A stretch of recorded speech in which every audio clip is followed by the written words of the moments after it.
Hello and welcome to the Waters and Stanton video channel. My name's Peter Waters. A few days ago I did a video on the IC 705 showing the radio in action, and that prompted quite a few questions. Obviously there's some areas which I didn't cover, so this is really a short question and answer session. The questions are the questions, or the most popular questions that you asked, and I'll do my best to answer them. Now, you probably won't be surprised that the most popular question was, when are we going to see the IC 705? And the answer is that we don't actually know.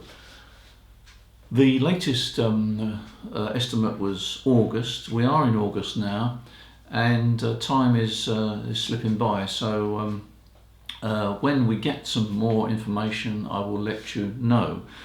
But what I will say is that I think you have to realise that these delays are not through bad planning or anything like that. These delays are caused by COVID-19, because that is affecting not only manufacturing but the source of products, the sourcing of products.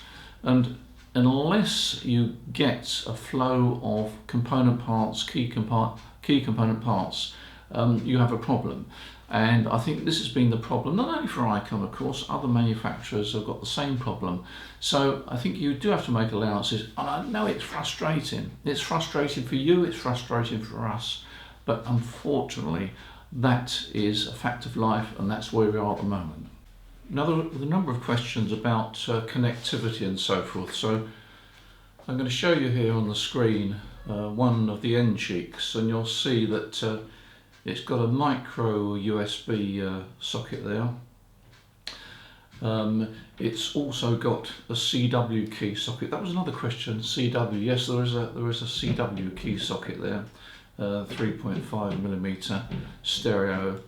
So it's got a built-in keyer. And then further down we've got a tuner socket. Rather interesting. We'll come back to that. And also an ALC output there. Now on the other end we've got a micro SD card socket and a speaker microphone socket, plus the BNC antenna connector, and also a screw terminal for the ground connection. So that completes the connectivity of the 705. There is a screensaver which I showed in the last video, that if the radio hasn't been operated for several minutes, then the screen goes blank, and I think you can go into the menu system and I think you can adjust that. Now, as regards battery life, well, it's a difficult question, because it depends on how much transmitting you do, what power you run. The battery I had, I'm not sure whether that is the standard battery, I suspect it is. That battery seemed to last for several hours of a casual operation, so I think for a sort of a typical sort of QRP operation, you'd probably get a reasonable amount of life out of it. But I guess if you're an avid QRP operator going out portable, you probably have an extra battery in your pocket just in case. It makes sense. One feature for those that have sight problems is there is a button there which you actually press, and it'll tell you what frequency you're on and so forth. So that's quite a handy feature. And I also found that the front facing speaker is a real plus. I think it's a plus particularly for portable operation, because the audio coming out is hitting you in the face. It's not sort of going out into the wide open field and you hear a bit of it. So that's quite a plus feature for portable operation, although some people of course will use headphones or a speaker mic, I guess. I also noticed on the base there is a screw thread there. I think that's a standard camera thread there, so you could actually mount the radio onto a small tripod. And there's also a plate there which looks as if there's going to be some sort of adapter there for various purposes. It would also be quite a good mobile rig actually. Certainly on 2 meters and 70 cms, 10 watts is more than adequate. So I can imagine it mounted on the dashboard. It would be quite a good mobile radio. Now, a lot of people have asked about the tuner, or the absence of a tuner. It's significant they have put a tuner socket on there. The good news is that we will have a tuner which has been purposely designed for the IC705 in a few weeks' time, certainly by sort of mid-September, I guess. I'm going to show you a picture of it on the screen here. And that is, as I say, purpose designed for the 705. It will plug straight into it, and it'll be a great add-on for portable operation. HF only, of course, but you don't need a tuner for 2 meters and 70 cms. At least I wouldn't advise it anyway. But it's worth considering whether you need a tuner or not.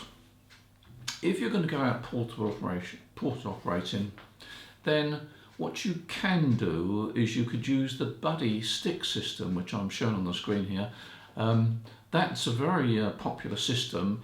If you get the taps correctly placed using the SWR meter, then you wouldn't need an ATU because it will be resonant on that on the particular frequency you set it up for. So that would feed straight into the IC705. Very compact system and quite efficient. It's got a nice coil, nice large coil, and it's very well made, very nicely engineered. Another alternative would be to use an end-fed wire with one of the 49:1 balance. Now, the advantage of the end-fed wire is that it's very easy to deploy, and you get very low SWR at resonance. So again, you wouldn't need an ATU. You could, for example, take a 40 meter resonant end-fed wire, which is, sorry, old money, 66, 67 foot long. And that will resonate on 40, 20, 15 and 10 meters, and you don't need an ATU. You could cut that in half and make it just 33 or so feet, and that will give you an end-fed half wave on 20 meters. It will also resonate on 10 meters, but a very quickly deployed antenna for 20 meters is an end-fed half wave. And it is probably one of the most efficient antennas you can use for portable work, and it's just a bit of wire, you sling it up over the trees, and there you are, Bob's your uncle. You've got a nice, fairly efficient transmitting system. And funnily enough, while I've been recording this video, somebody's asked me about the RF gain control. I think that they must have seen my recent video on receivers and said, where's the RF gain control? Well, the answer is, if you look at the bottom left where the AF gain control is, if you press that button in once, it becomes the RF gain control. So you adjust the RF gain control, press it again, and you're back to AF gain. Quite a neat function. And talking about functions, on the top right hand side, the control there is what they call the multi-function button. So it does all sorts of things, brings all sorts of things up on the menu very quickly, and you can adjust them, such as power and mic gain and compression, that sort of thing. So I've answered the questions that you've asked, and I hope this short video has been useful to you. And don't forget to keep in touch. If you want to be informed when the next video is coming up, press the subscribe button. In the meantime, enjoy your ham radio. Don't forget the IC705 is not that far away, so keep in touch. And until next time, take care.